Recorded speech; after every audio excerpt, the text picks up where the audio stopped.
Thanks a lot for joining us again on TVC Breakfast, and welcome to the second half of the program. Let's head right away to this conversation now. President Bola Tinubu has approved the dissolution of the Governing Council of the Nnamdi Azikiwe University. It's popularly called UNIZIK, situated in Awka, Anambra State. According to a statement signed by the presidential spokesperson Bayo Onanuga, the dissolution of the Governing Council, as well as officials, was prompted by reports that the council unlawfully appointed an unqualified vice-chancellor without adhering to due process. President Tinubu also authorized the removal of the new vice-chancellor Odoh, as well as the registrar Rosemary Ifoema Nwokike. The government expressed concern regarding the council's apparent disregard for the university's governing laws during its election process. Joining us now in the studio is lawyer and public affairs analyst Fred Nzako. We also have Professor Kingsley Ubauji, the chairperson of the Academic Staff Union of Universities at the Nnamdi Azikiwe University, who joins us from our Abuja studio. Prof. and Mr. Fred Nzako, we thank you both very much for joining us on the program. Let's begin in the studio here. You were here only recently to speak about the back and forth, the lingering controversy. The president has now waded in. How do you weigh this intervention? Oh, I want to first and foremost thank this TVC studio station for doing exactly that which it was established to do, which is the real third estate of the realm, fourth estate of the realm, holding the conscience of the people and then saying it exactly the way it is. Thank you. And I want to also use the opportunity to thank Mr. President. I think this is about one of the most critical decisions that he has taken, which has left joy in the hearts of many. And Mr. President has proven to all Nigerians that he is a man who has listening ears and who will always, at all times, listen to his people, weigh their cries, and take decisions and actions that will not only clean their tears, but will set the direction of development and progress, which he has done in Nnamdi Azikiwe University. The very day that announcement was made, come and see the joy in that entire university community. The university community burst out in jubilation because the university community was becoming something like you could call a banana republic, where might was right and where impunity was reigning supreme. And then let us also look at some other things that Mr. President has done, which has informed my present accolades being given to Mr. President, to recall that when the people started shouting about the issues with petroleum products, he gave an instruction that crude should be sold to local refiners in Naira. That solved a lot of problems. Mr. President even had to rejig his cabinet, whereby he even dropped some people. That means he is always there to do the surgical operation that will bring development to this country. When there was hue and cry against the Minister for Humanitarian Resources, he has to take that decision and set aside the minister. When people were even crying that people were arraigned in court just recently, Mr. President gave an express order that they should be released. And there are a lot of others. Now, even in the average towers of the university, the Federal University of Health Sciences, the one in Odoh State, was also becoming another issue. Mr. President waded in immediately and then made right all things that were made wrong by the Pro-Chancellor, and removed the Pro-Chancellor and then gave life and health to that university. So we cannot always be criticizing government. We should also praise good deeds, because one of the major problems we have in this country is that the reward and punishment system is not commensurate with what we should expect that in a healthy society, that is what should be done. So I want to thank Mr. President for taking this action. I want to also thank the Minister for Education. Dr. Tunji Alausa has shown that he is a no-nonsense minister. We can now see the reason why he was brought in, to make good anything that is made wrong, and then to also ensure that the president's vision of strong tertiary education in Nigeria is upheld. What has made Singapore what it is today is investment in education. And we have always said that we cannot have a burgeoning population that is mainly illiterate, uneducated, and we can complain of that. And we are also bringing in cog in the will of progress of education in Nigeria. That cannot happen, because it will amount to approbating and reprobating all at the same time. So far, I can say that all is well, but I want Mr. President to go a bit further, because as we go on, there are so many criminalities that have taken place in this politics in Nnamdi Azikiwe University, and we expect that ICPC should be activated immediately to ask questions and then bring perpetrators to justice and ensure that it serves as a deterrent to others who may want to use the university as a playground of politics and infamy. University is an ivory tower, a center of intellectualism, and should show the way in integrity and a quotient in this country. Hopefully we'll x-ray that more, because you've actually said a whole lot of things, and which we need to also further expand. Professor Obuaji, let me come to you. As a person, as a chairman, you actually called Professor Odoh's appointment illegal and criticized the process involved. What did you call it? Dr. Odoh.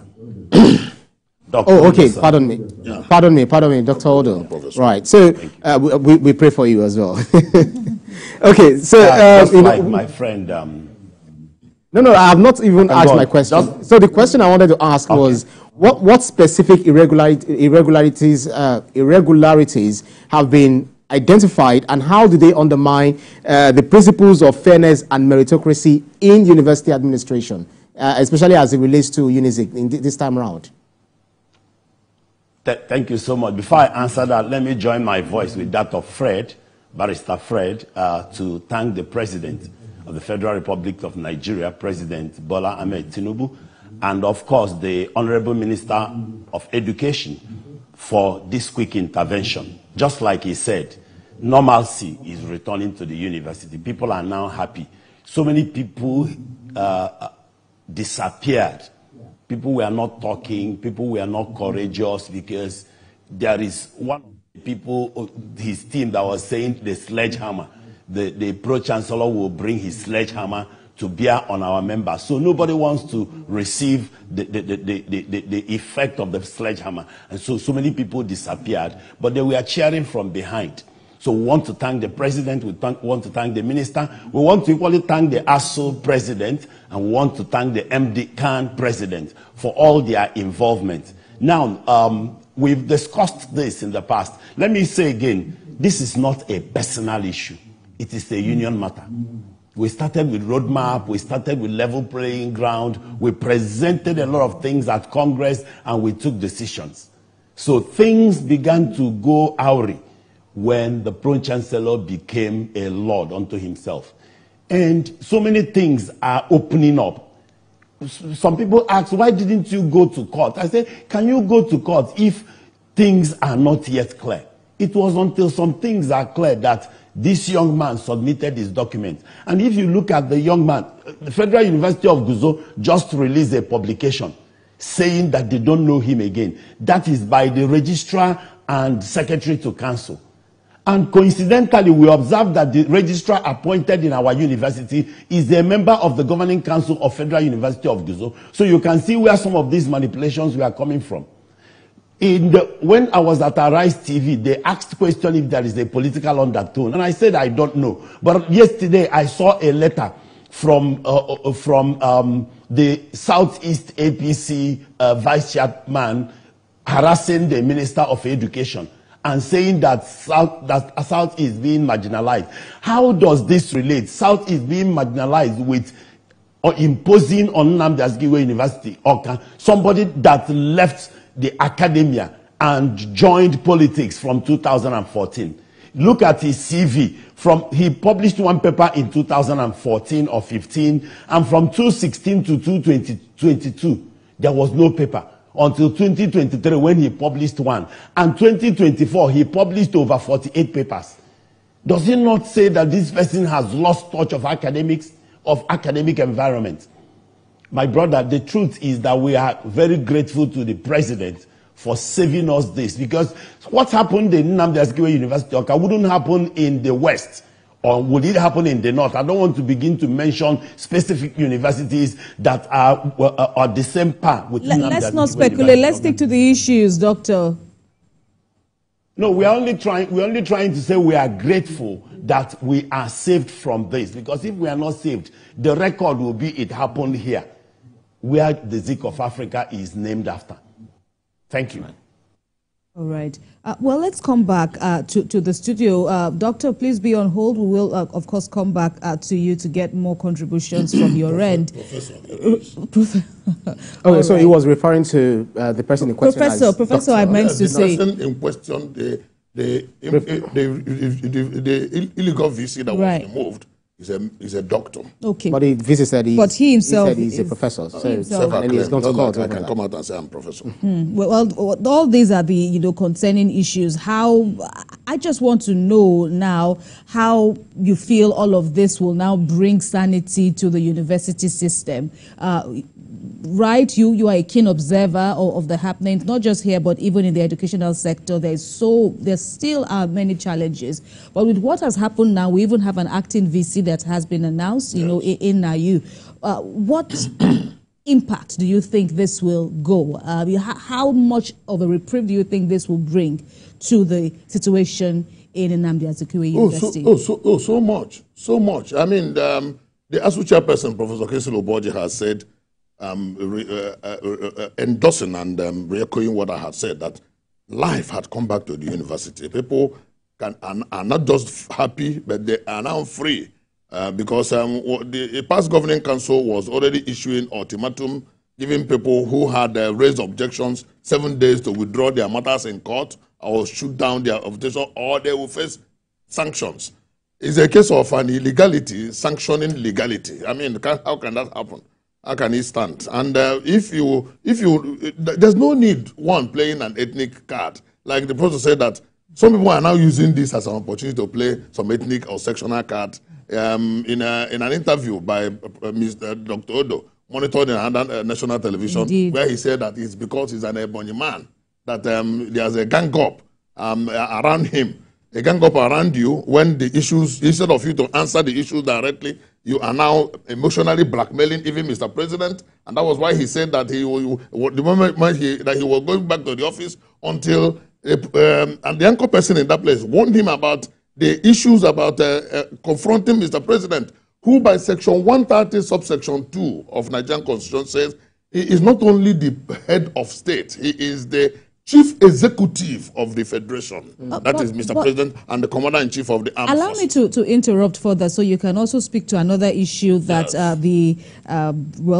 former vice-chancellor spoke to. He said he has filed 4 suits in court against the Minister of Education, Tunji Alausa, and so him having to be removed this way is an aberration.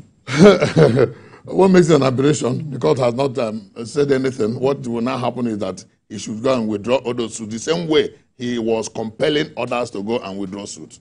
Because some people went to court against the actions of the pro-chancellor and the external council that were just removed because of not only their high-handedness, but their segregation and discrimination against the medical profession, and then trying to impose on the university someone who by 2015, when he claimed that Federal University Guzo appointed him a professor. Federal University Guzo was established in 2013 under Goodluck Jonathan administration. Remember that many universities were established around the country. And their first intake was 2014-2015 academic session. And you want to tell me that a new university that is just trying to have its firm footing will now begin to appoint you a professor in 2015 when he took a leave of absence from Nnamdi Azikiwe University to go and take up political appointment in 2015 under Governor Dave Umahi. He was the secretary to government of Ebonyi State between 2015 and 2018 when he was sacked by that government. So in between that period, you want to tell Nigerians that you were a staff of University of Guzo when he claimed that his staff number was 048. The Federal University of Guzo has come out to give a rejoinder, a 3-page rejoinder, to explain all those claims by Dr. Odoh and call them criminal lies. In fact, the university in their rejoinder said that these are crimes against the university and against the system, and had even urged the government to set up immediate action against these people who are perpetrating this crime against the Ivory Tower. That none of these things happened. That they never had this guy as their staff. They never had him, all the things we are claiming. Meanwhile, the university now said, when he wanted to go and certify the so-called appointment by the university, he went back to the former registrar who left office in 2018 to certify his so-called document, all forged documents. Look, it will be very terrible if ICPC does not take action. Then that agency should at best be dissolved. If they don't take action against this, because if sanctions are not meted to people who try to undermine the system, then what are we talking about sanity in our system? Now, by 2015 to 2018, when he was secretary to government, he took a leave of absence from Nnamdi Azikiwe University, and he claimed he was working in Fugos, Federal University Guzo. Was he earning salary? He claimed he was a staff on number 048 on staff list. So that means he was earning salary in that university. That means you are earning salary in 2 locations. Meanwhile, the Public Officers Act of 2008, Civil Service Public Service Rule of 2018, on number 30422 and 30423 is a breach if you are working in 2 federal establishments or even another state, another federal establishment. So there are so many, and that is why the university said it is a crime. And then he now claimed that his file in the University of Guzo had been removed. And that is why he had to go back to former registrar, Yakubu, who left office 6 years ago to certify his so-called documents. All those documents are in the public domain, and ICPC has a lot of arsenal to investigate this thing and not only clean up the directive given by Mr. President, because he's now claiming that Mr. President moved him because others were ganging up against him because he's an Ebonyi man. You can imagine that. So we need to get to the end, to the root of this, and then serve as deterrent to others who may want to follow that same route to cause the stabilization in the university system. Well, Professor Obaji, this quite, something that is quite interesting, coming from the citadel of learning, supposed to be, what we see in the town, and then what is going on in the gown, the relationship, because we see this on the national level, and then we tend to say that a tertiary institution is supposed to serve as an epitome of what should be in reality. But does ASU believe that this incident reflects systemic governance failures in Nigerian universities? If you think so, what kind of reforms do you think it's needed to be brought up, so that the union, what the union can propose, so that we'll have transparency and then we'll have sanity in the citadel of learning? If you watch, you will observe that the appointment of vice-chancellors is becoming too political. When ASU made the move, we felt that a vice-chancellor should be at the same pedestal with other professors. That's why we call them primus inter pares, first among equals. But vice-chancellors became lots in universities. And they're beginning to, just like I talked about sledgehammer. And if you watch, so many members of university communities are becoming sycophants. So ASU is sitting back to review their initial stand on how to make sure that the powers of a vice-chancellor is whittled, such that policies, when you have powerful individuals more than powerful institutions, that is why things like this happen. So ASU on daily basis is brainstorming. Whenever a policy is made and it begins to have negative influence, when Professor Jega decided that lecturers should become part of an electoral process, he meant well. But over time, we observe that some lecturers are now taken without due process. And these are appendages of some politicians. And it's beginning to affect the university system.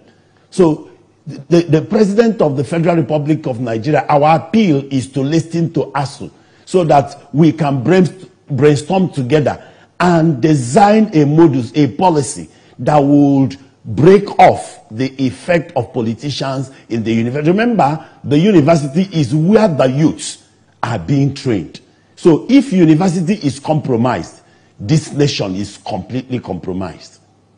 Thank you. Right, Prof. So We understand that the controversy in UNIZIK also formed part of the grouses of the larger ASU body, at the national level. So what happens now? Because we understand there is a 7-day warning strike. What happens now with this intervention by the president? And moving forward, especially with the emergence of an acting VC in the same institution, what is the level of engagement that ASU will be bringing on board now for further peace and development in UNIZIK? The 7 days warning strike is the MD-CAN, the medical doctors, because the advert said you must have a PhD, post 15 years PhD. And there is a discussion between NUC, ASU, MD-CAN on that, because initially the progression in the medical profession is through a fellowship. So when PhD was introduced and it's still being discussed, there is need to consider that. Until that is brought in the policy of the nation. Somebody putting up an advert and putting 15 years as a criteria is not being fair to that profession, who are equally lecturers in the system. That is why the MD-CAN has gone on strike. And ASU wrote, somebody said, why would ASU write? And some people were making a lot of noise about that. The truth is that ASU encompasses all the universities in the nation. So ASU couldn't have written if they have not reached out to the vice-chancellor of each of these universities to get facts before they put up their press documents and reached out to the president of the Federal Republic of Nigeria. Very quickly, I guess in the studio, legally speaking, who holds the power to appoint or remove a vice-chancellor, of a university, a federal university? Is this a matter of presidential prerogative or ministerial, discretion? In the first instance, the president, as the chief executive of the country, appoints the governing council. The governing council is made up of external members of the council, the pro-chancellor, and maybe about 4 others who are from outside, they're representing external interest. And then there are internal members of council, which also include the university senate. There are, which also include representatives from the senate. There are representatives from the congregation. There are representatives from Ministry of Education. These make the stakeholders who become the governing council. It is that governing council that has been closer with the authority to handle all issues regarding the administration of the university with respect to appointment of the vice-chancellor, deputy vice-chancellor, and the rest. But they must work in concert with the Senate, because the Senate is the highest internal organ in a university. So you cannot, and most of the members of the governing council are not within the university system. So if you don't allow such integration between the council members, especially the ones from outside, and the internal ones represented by some other members of the Senate, congregation, and the rest, and the council, then there will be friction.